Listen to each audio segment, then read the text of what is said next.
যারা দান করে বেশি তাদেরকে দেয় কে? দিলেই আসবে, না দিলে আসে না। আপনি দেন, দেখবেন আসতে শুরু করছে। এটাই সিস্টেম। দিলে কমে না, না দিলে কমে। সুবহানাল্লাহ পড়ে। উদাহরণ হিসেবে বোঝেন, আপনার হাতে 5 কেজি ওজনের একটা জিনিস দেয়া হলো, আপনি এটারে ধরে রাখছেন। এটারে ধরে রাখলে আর কিছু নিতে পারবেন? এটারে দিয়ে দিলেই না আরেকটা ধরতে পারবেন, ঠিক কি না? 5 কেজির এটা হুজুরে দিয়ে দিলাম, এরপরে কেউ আমার 20 কেজি দিলে ওইটা ধরো, ওইটা আবার আরেকজনকে দিব, এরপরে আরেকজন 30 কেজি দিলে ওইটারে ধরো। কথা বলেন, কথা বলেন, কথা বলেন। এজন্য আল্লাহ বললেন ইনফিকুনা ফিস সাররাই ওয়াদ দাররা। আমার মুত্তাকি বান্দার প্রথম গুণ, তারা সুখে দুঃখে সব সময় দান করে, দানের ধারাবাহিকতা সব সময় অব্যাহত রাখে।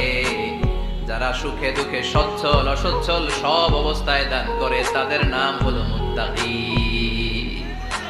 মুত্তাকিদের প্রথম বৈশিষ্ট্য দান করে। আপনারা দান করেন তো?